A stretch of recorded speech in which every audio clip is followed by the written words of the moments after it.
Hi there and welcome to the Stock Club podcast, coming to you from the top floor of MyWallSt HQ here in Dublin, Ireland.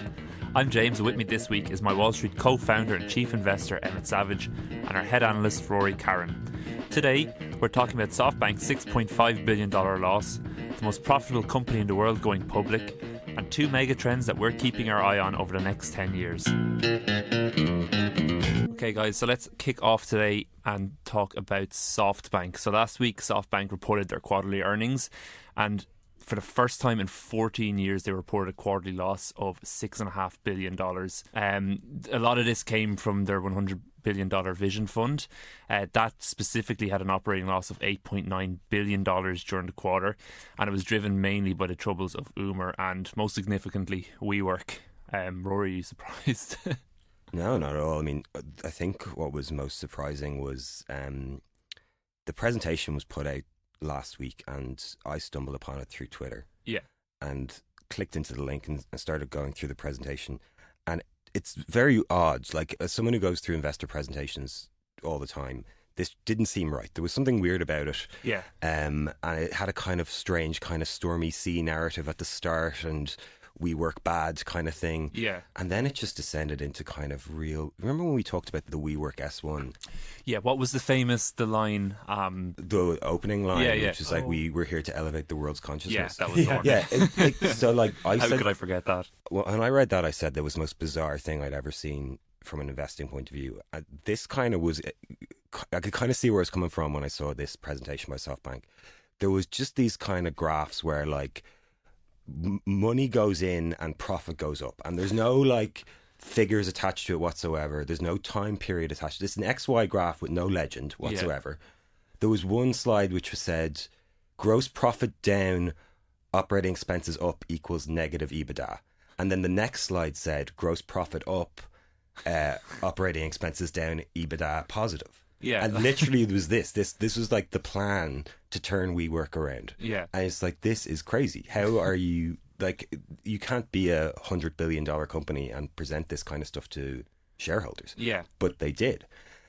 So following up from that presentation, I went back and looked through a couple of other SoftBank presentations.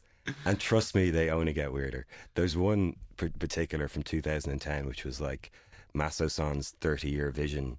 Yeah, for the business. And this was when he was launching the Vision Fund, was it? It was a bit before that. Okay. It was just this kind of 30-year vision for the whole business. Maybe we'll get on and talk about that a little later. Maybe talk about specifically this kind of Vision Fund thing that SoftBank have going at the moment. There's a great piece in the New York Times today, which basically focused on the kind of companies that they've been investing in. It's a $100 billion fund, the largest venture capital fund ever created, like 10 times bigger than most venture capital funds. They've invested in a huge variety of businesses, but there is a real reoccurring theme with the kind of companies they're going after. And it's those companies that kind of focus on turning people into commodities. And I know that sounds kind of harsh. Yeah. But it's this gig economy, contractor-led focus on everything. And it's nearly all paid for by these incentives that SoftBank is pushing into the companies. I'll just give you a couple of examples of companies that SoftBank has backed. So huge amount of ride-hailing services we've talked about already. Grab in Southeast Asia, Didi in China, Uber obviously in the US. There's one called Ola in India. There's a couple in South America. They've got a lot of food delivery businesses, which we've talked about before. They've got a couple of real estate companies, a few logistics businesses, and a hotel business in India as well. And nearly all these companies have this same thing where they are basically taking someone, removing them from employment as a category and paying them on demand. Yeah. And the way they're attracting people is with these huge cash incentives, which in the last year or two have been really drying up as as SoftBank suddenly goes, we have to stop losing lots and lots of money. And all these people are being really wrung out to dry. You know, you think about people who work for, there's, you know, the piece talks about a South American food delivery business where the person, so the only thing that the person has to buy is the bike, the jacket and the bag for this delivery service, which comes to $25, which to us doesn't seem like a lot. But in Colombia, that's a huge amount of money for someone. Yeah. And they were promised to be paid kind of like way more. They were promised to be paid like $1 per delivery. Yeah. Which would mean they were making way more than the average annual or the average daily wage. Okay. But suddenly now they're being paid 45 cents. Yeah. Per delivery because SoftBank suddenly is stopping Pulling funding. back on these They're incentives. pulling back on these incentives, and so people are now having to work 7 days a week just to keep themselves going. This is a real kind of theme that's going through these SoftBank investments, which is this growth at no cost, growth without ever thinking when the profit's ever going to drop to the bottom line. And I think what it's actually doing, it's creating these kind of soft, flabby businesses that, for one, have never actually had to make a profit, so they've never had to prove themselves. Yeah. And two, have very rarely ever faced direct competition. So, like, you know, SoftBank pulled Uber out of China because it didn't want it interfering with Didi. It pulled Uber out of Southeast Asia because it didn't want it interfering with Grab. And, you know, Nassim Taleb has a phrase, anti-fragile, which is something that, rather than being just robust, rather than being, you know, resilient, actually gets stronger the more you attack it. Yeah. And companies are supposed to be anti-fragile. More competition is supposed to strengthen a company and make it better and make it more profitable, you know, if they survive the challenge. Yeah. Whereas now you have these companies that have never really been tested in a competitive environment, and the valuations just are pie in the sky. There's no idea what they're valued at. Because Uber's very clearly the perfect example of that, because in the North American market, Lyft is there, and it's a race to zero really in terms of incentives and for drivers and users. Yeah, well, we're not, like, we still haven't, Uber hasn't shown yet that it has a path to profitability. It's, you know, tried Uber Eats, which we've been talking about in here. Food delivery doesn't seem like it's a profitable business either. And now, so they're trying new things. They're trying Uber Freight. You know, they're trying helicopters. They're trying scooters. They're basically just creating new companies every couple of months to try and figure something that's going to work. Yeah. And we don't know if it will or not. You know, we just don't know. That's why I think the market has reacted to Uber the way it has. Absolutely. So then back to SoftBank itself and that $6.5 billion loss. The Vision Fund is kind of, has always been, you know, when you mention SoftBank over the past few years, it's about the Vision Fund. And how badly do you think confidence in the Vision Fund too will be affected by this loss? So one of the slides on that original presentation, and this is kind of one that's quite interesting, because there's a slide which shows the current market cap of SoftBank, which I think is around $80 billion. Yeah. And then there's the total value of SoftBank with all its interests is somewhere around $210 billion. And this is kind of a slide Massive Sun is showing to investors, being like, look how undervalued our company is. And that's kind of like, it's, you know, we talk about SoftBank and how the companies, or the Vision Fund, sorry, and how some of the companies in that are grossly overvalued. But that's still a very small part of everything. Yeah. You know, they've got Alibaba, a huge stake in Alibaba. They've got Yahoo Japan. They've got Sprint. These companies we kind of can assess a value to. And the value of it is actually around the $200 billion mark. So what does it say when the market is valuing your company $120 billion less than it should? It clearly signifies they have very little confidence in you. Yeah. So he was showing this as a positive. Yeah. If I was an investor looking at that, I'd be like, what do you mean? You can't convince the market to value our company anywhere near what it's supposed to be valued at. $120 billion off. Because they clearly think he's going to take the money he's making from these good investments and throw them into bad investments. Yeah. So very little confidence in that guy at the moment, which brings us back to this. So we probably need to give a little bit of context here. So in Rory's research, he sent this to me on Slack last Friday, I think it was. And in his research on SoftBank for this piece, he found a deck, I suppose, a slide deck from SoftBank. It's actually dated June 25th, 2010. And it's titled SoftBank Next 30-Year Vision. And it's a sight to behold. Like, if you were interviewing someone for a job, right, and even like an entry-level job, and they showed up with a presentation like this, you would laugh them out of the room. You'd fall on the floor laughing and like thank them for giving you the best laugh of your life and wish them well. Like, it's ridiculous. It's the most insane. It looks like someone who's never used PowerPoint before put it together. It is the craziest PowerPoint presentation I have ever seen in my life. Yeah. Nothing compares to it. If you were to recruit someone who's deluded and anti-creational, they couldn't come up with something like better. Yeah, if you ever worry that big presentation you're giving isn't up to scratch, you go to this, click on this link, right? And you will be so relieved that like a $100 billion company gets away with this sort of stuff. Quickly, what's your favourite slide from it? If you had to pick one. There's so many good ones. I mean, there's one where he's talking about the future with telepathy, and there's like a lot of really bad stock images of people, and then there's like a little Wi-Fi signal coming out of one of their heads. Yeah, they're all holding their temples. And then there's two dogs with Wi-Fi symbols coming out of their heads. Like, we're going to communicate telepathically with dogs. That's probably my favourite, but there's so many to choose from. Yeah, like, the world in 300 years ago. There was the world in 300 years ago, which makes you pause and go, what's being said here? And then it goes through the evolution, industrial revolution, steam engine, iron making technology, and basically concludes with a picture of riots by people who feared machines, smashing up. I think it was the Luddites, whoever, he doesn't say, but it was the guys who smashed up the riots by balloons. people who feared machines. Yeah. There's another one where it's like two people in front of it. It's like, it's the stock images, I think, are the most offensive part. It's just like googling two people standing in front of an ocean and whatever pops up first, and the caption is, yet people long for love and get hurt by love. Who hurt him? And also unsavoury topics, like a trend line of people who tragically took their own lives in Japan over 5-10 years. You're like, what relevance has this? And it just isn't. Nothing makes sense in it. I shared it with a group of friends in a WhatsApp group, and like none of them are into investing per se. And I kind of said, like, look, I understand reading an investor presentation isn't what you guys had planned for a Friday afternoon, but really, please take a look at this. And like, some of them started sending like, their favourite slides. And one of the guys wrote back, he's like, I encourage you to view the whole presentation, as these excerpts possibly make it seem more sane and less relentlessly threatening than it really is.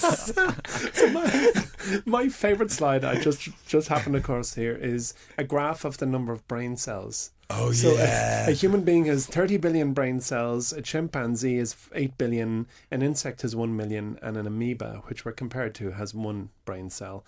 And you're left thinking, why? What relevance? What's the purpose? It's beyond belief. I'll include the link in the notes for today's show, but I really, as Rory said, I encourage you to digest this whole presentation. There's that scene in The Big Short where Steve Carell's character is met with this guy who makes CDOs. Oh yeah, and the guy's such like a sleaze bag that after the conversation, Steve Carell walks up to his partners or his buddies and says, short everything that guy touched. That, like, when you see this and you see that this guy is the guy leading this fund and leading this multi-billion-dollar company, you are kind of like, this guy's crazy. You need to get far away from everything he's involved in. You heard it here first. Yeah, that's right. Moving on then. Last week, the world's most profitable company, Saudi Aramco, published its prospectus ahead of its long-awaited IPO. For those who don't know, this is the national oil company of Saudi Arabia, and it's expected by some analysts to be valued at as much as $2 trillion after flotation, which would make it the most valuable company by far. Emma, you've been looking at Saudi Aramco over the past few days. I have indeed, James. It's an interesting one. It's about they're planning to list on the Riyadh Stock Exchange. Did you live in Riyadh? No, I lived in Abu Dhabi. Yeah. Abu Dhabi, are you sure? Yeah, I forgot there. So Saudi Aramco traces its roots back to 1933, when a deal was struck between Saudi Arabia and the Standard Oil Company of California, which later became Chevron. And they basically came together to survey and drill for oil. And as a result, Saudi Aramco was a new company created to do that. Then, a few years later, between 1973 and 1980, Saudi Arabia bought the whole company. So Saudis believed that this was the best place for them to reinvest money from the country. So Saudi Arabia has the second biggest oil reserves in the world after Venezuela. Yeah. And is also the second largest producer of oil after the US, would you believe? But it gets its prominence because it has monopoly on all oil in the country and because of how cheap it is to extract. So that's the big picture. So despite Saudi Arabia spending about 7 or so years buying the whole outfit, Saudi Arabia is now keen to sell its shares or its whole stake in the oil firm because it's trying to reduce its reliance on oil. And the Crown Prince Mohammed bin Salman wishes to diversify his country's economy in the next decade under a program that he's called the Vision 2030. So that's how the business, if you like, was formed, and the history up to today, and why, in fact, the country is divesting it by floating it in part on the Riyadh Stock Exchange. So let's talk about valuation, because, as you said, it's headlined as the world's biggest, most profitable business. Yeah. So let's have a closer look at that. What's quite funny is that when I went to download the IPO prospectus, I had to select where I'm from a short list of countries, and when I chose USA, it bumped me out and said you're not allowed to see this. So I just clicked back and selected other, because Ireland wasn't there, and sure enough I got the IPO prospectus. So I changed my mind. I hacked the system, master hacker that I am, and it is a clanger. This is an IPO to behold, or I should say this is a prospectus to behold. It's 658 pages long. What?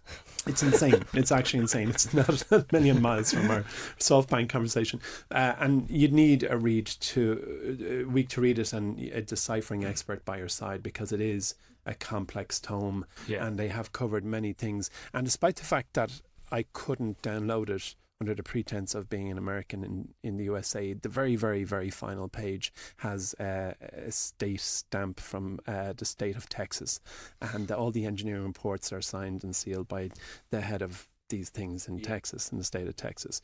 So so that's a prospectus for you, and it was a heavy read, but it did not say how much of the Saudi firm would be sold. Okay. And there's rumours floating out there between 5 and 10% is what's going to go up onto the Riyadh exchange, but that figure has not been crystallised, no more than the date for the listing.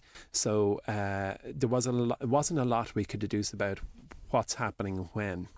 But what was quite interesting was the risks, and the risks associated with investing in the business are quite untypical, and some of the risks included the government's control over oil output, and a very significant risk was listed as a terrorist attack. So in dealing with a 550 odd page prospectus, and in an old world industry in a country that very personally I'm not over familiar with, and risks such as terrorist attack, it's very difficult to define in your mind where this sits.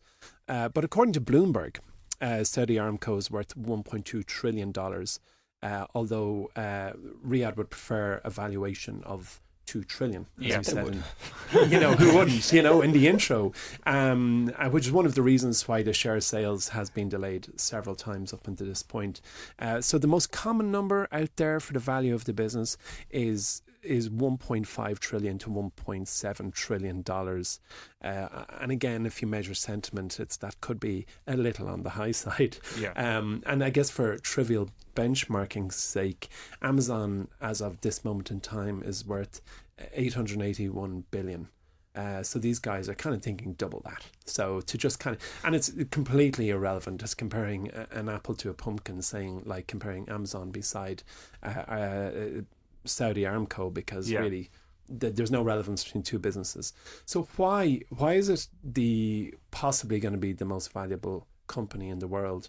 And the answer is, it is phenomenally profitable. I mean, the business is on a different level of profit. So for the first half of this year, Saudi Aramco posted bottom line earnings, or net profit as we say in the sighted world, of $47 billion net profit, which almost all of which was paid out in dividends to the Saudi state. So in the same period, Apple, which we all know very, very well, the world's largest company at the moment by value, posted a net profit, bottom line profit of $21.6 billion. So just those two numbers beside each other again. Saudi Aramco posted 47 billion and Apple posted nearly 22 billion. So the profit that this business generated in half one of this year was over double that of Apple. Massive, yeah. And the only other, I suppose, relative benchmark you might grab onto is that ExxonMobil, the current largest listed oil company, made $5.5 billion in the first half of this year. So this is a very serious money-making machine, and you can see why they are kind of talking about a valuation that exceeds Apple at the moment. So when it floats, I guess the business is going to remain a dividend-paying stock. And if the question is, am I excited about the flotation? Am I looking forward to buying shares in the business?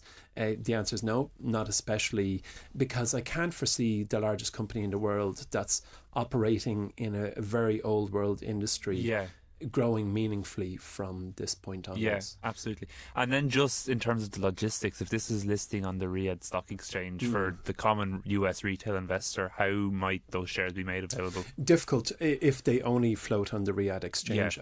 Some of the bigger online full service brokerages might offer shares. So, like for example, not a very fair comparison, but there's a specific company on the New Zealand Stock Exchange that I'm very keen to buy shares in, and I logged on to TD Ameritrade, and sure enough I could get at them.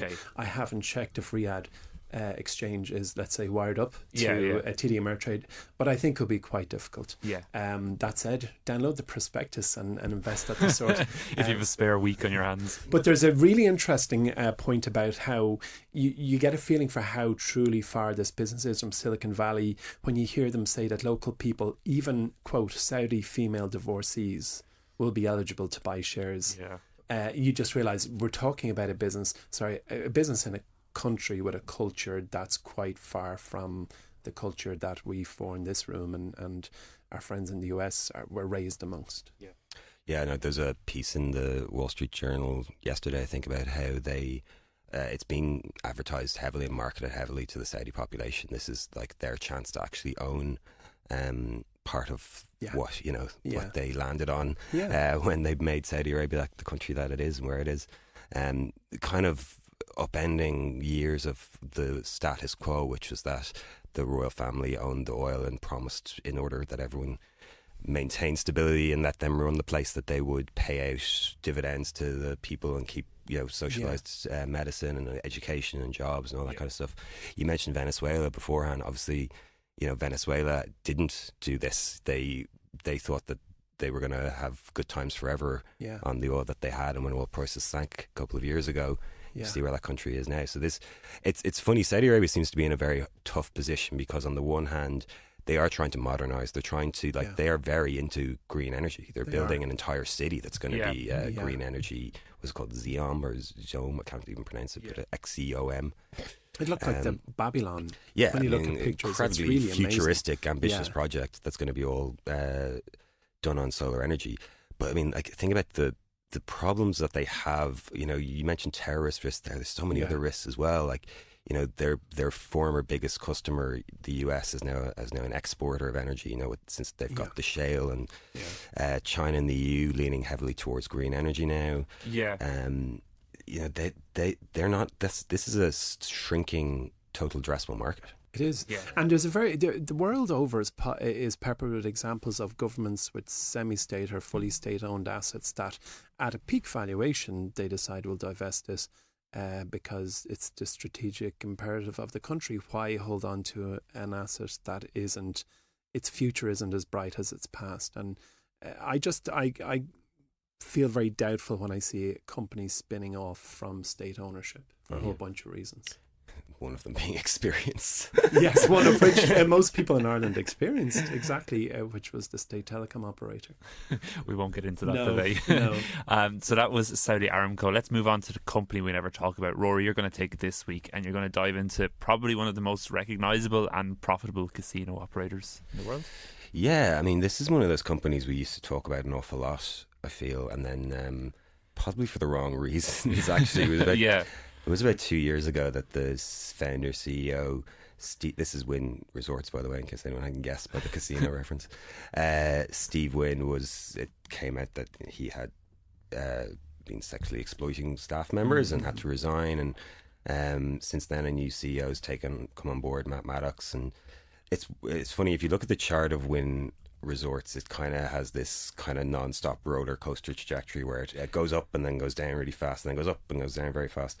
That obviously you never use that as a kind of investment thesis because now at the moment it's kind of flattened out again. Will we start see it going up now? Like Wynn at the moment, so Wynn's operations are split essentially in two, now in three. They've got a Las Vegas operation, which is kind of the steady eddy and it's been going on for 20 years, and then they've got resorts in Macau, which is the peninsula, Chinese-owned peninsula, which is the largest gambling hub in the world by far. Yeah, so people often think of Las Vegas when they think of gambling, but Macau is many times over. Yeah, so I mean, I'm gonna paraphrase here, but at one point in an interview, Steve Wynn said, "Macau is the greatest business opportunity that's ever been presented to anyone in the history of the world."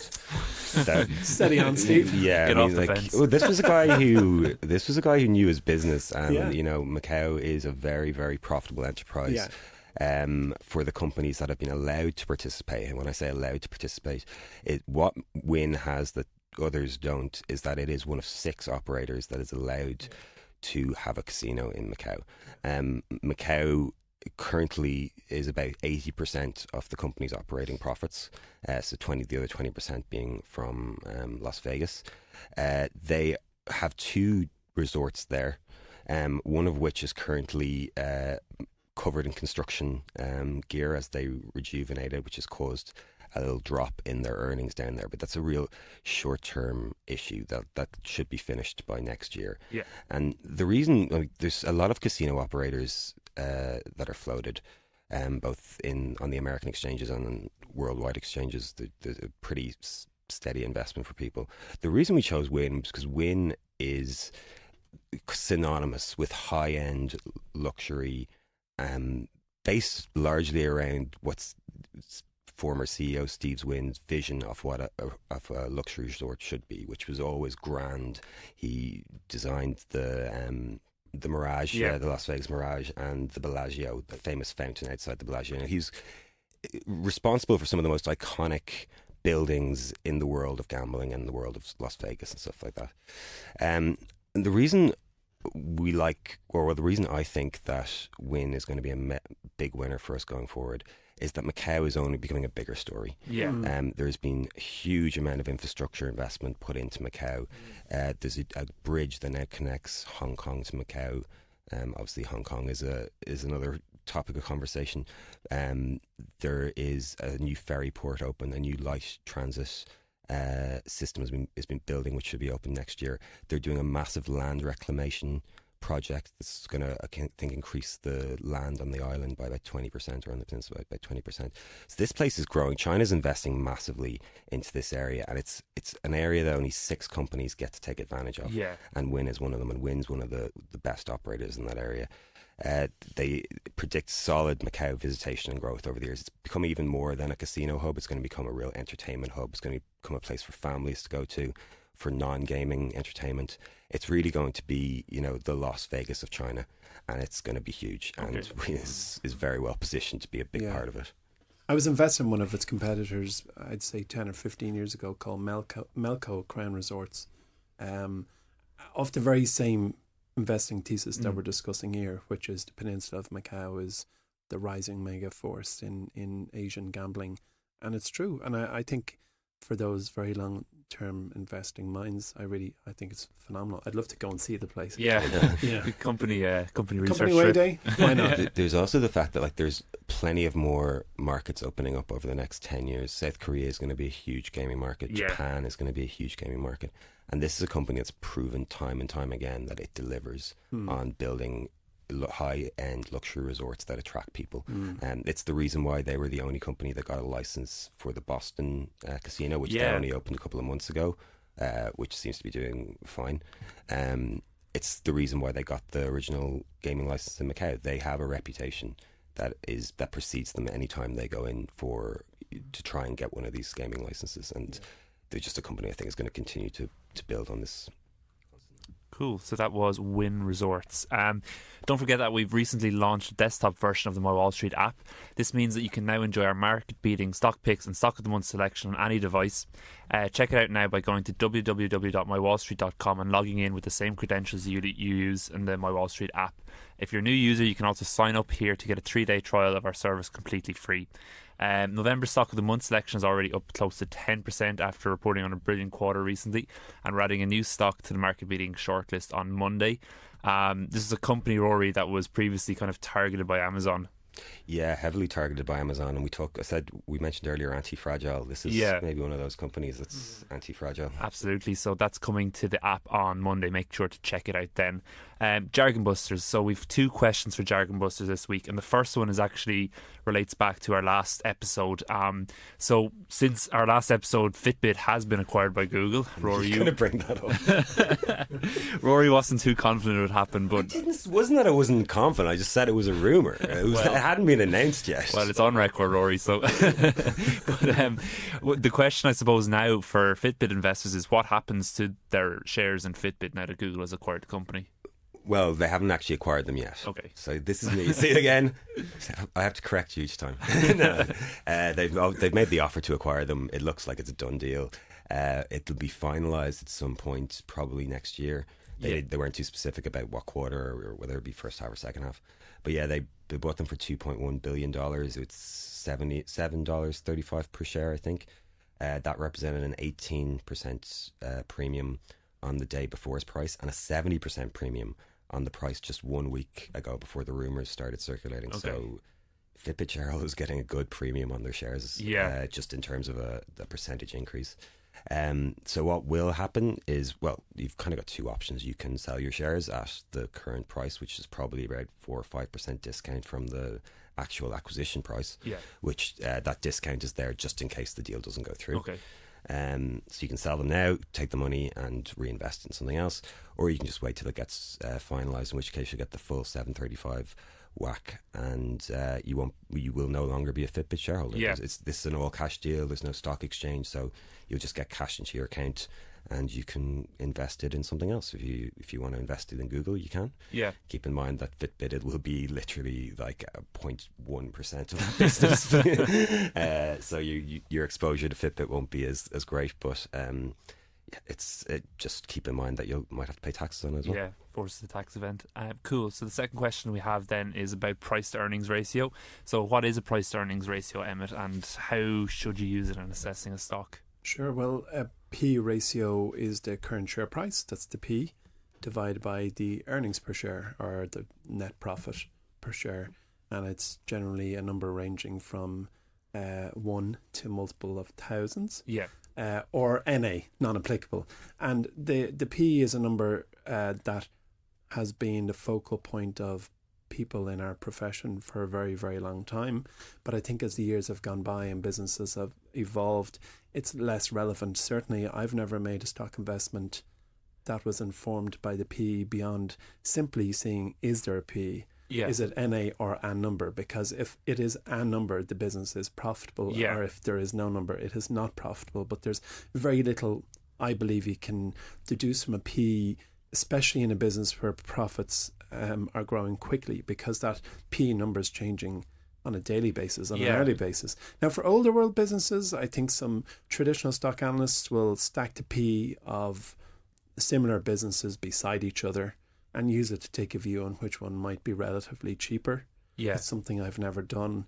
And we as a team, we have never discussed the P of a business. So it is definitely has a role. It has had a role. But other ratios, I think, in the investing world today are far more relevant, whether it's a multiple of sales or whether it's the price to earnings growth ratio. But the P ratio itself is something that I don't want to declare as useless, but has never been a great use to me. What about you, Rory? I won't say it's useless, but it's a tool. It's part of a toolkit that you can use to get a very first glance look at something. Okay. Like, it's never something that you would use as an investment thesis. It's like a cigarette lighter in your car. You'd be shocked if anyone ever uses it. Yeah. But it's good to have it there. Well, I find like new investors do lean on it quite heavily, because it's something that if you read Investing 101, it's probably the first thing that's going to come up, and people are going to focus in on that because it's very solid, and you can look at it across a number of companies. That's right. But it tells you so little. Very, very little. Yeah. Okay, cool. So that was PE ratio. So let's move on to the elevator pitch then. So for this week, I asked you to pick one mega trend that you're most excited about over the next 5 or 10 years. So we've on this podcast, I think we've talked about a lot of different mega trends, from the alternative meat revolution to 5G we've mentioned before. But I want you to pick one that you think will be kind of very influential globally over the next 5 or 10 years. Emmett, I'll come to you first. I'll give you 60 seconds. 60. Oh, great. So for me, the most pressing megatrend, as opposed to my favourite megatrend, is the climate crisis. Okay. Polar ice is melting, with the net result of trillions of litres of fresh water being added to the oceans, which is changing the salinity of the seas. Those very seas have become plastic soup, with the Great Pacific Garbage Patch being estimated at 15 million square kilometres in size, which is about the size of Russia. And even just last night, St. Mark's Square in Venice City was submerged by the highest tide seen in the city in 50 years. And now I think at the moment they're saying the highest tide. So we are looking at a global disaster. And I'm an absolute believer that it is the greatest challenge that humankind in our generation will have to face. So the climate crisis is the mega trend, I believe, that will most touch every living creature's life over the next 10 years.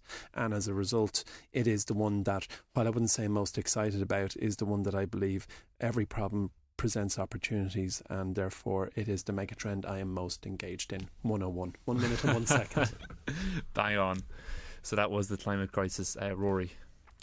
Yeah, I'm going to go for a kind of broad one, I suppose. One megatrend that I really don't think is going to take off is VR. Yeah. I think it's totally overblown and it's kind of silly at this point.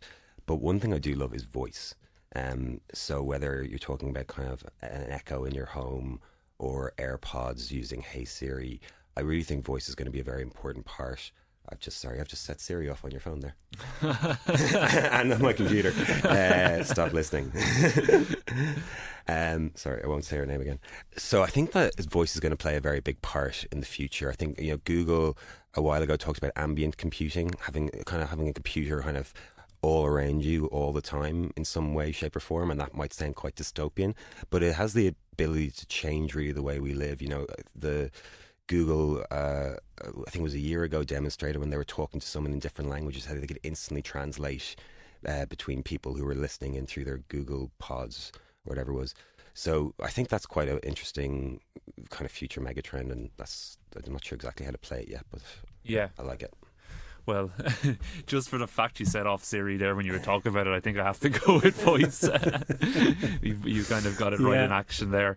So that's about it from this week's Stock Club. Don't forget about all the great new stuff in the MyWallSt app and MyWallSt desktop at the moment. If there's anything you want us to discuss or explain on the next episode of Stock Club, please make sure to get in touch. You can contact us on Twitter, that's at MyWallStHQ, or email us at pod@mywallstreet.com. That's pod@mywallstreet.com. Please don't forget to subscribe to Stock Club, and if you're enjoying the podcast, please leave a review for us on whatever podcasting platform you listen to us on. From all of us here today, we'll talk to you in 2 weeks. Happy investing.